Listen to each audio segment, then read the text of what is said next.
அஸ்ஸலாமு அலைக்கும். அஸ்மா பின்த் அபி பக்கர் ரலியல்லாஹு அன்ஹா அவர்கள் கூறியதாவது,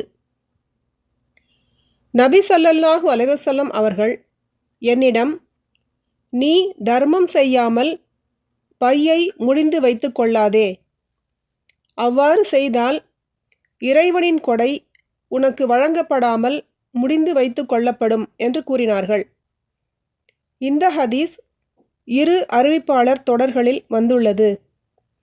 அவற்றில் ஒன்றில், நல்லறங்களுக்காகச் செலவழிப்பதில் கணக்கு பார்த்து கொண்டிருக்காதே, அப்படி பார்த்தால் அல்லாஹுவும் உன் விஷயத்தில் கணக்கு பார்ப்பான் என்று நபி ஸல்லல்லாஹு அலைஹி வஸல்லம் அவர்கள் கூறியதாக இடம்பெற்றுள்ளது.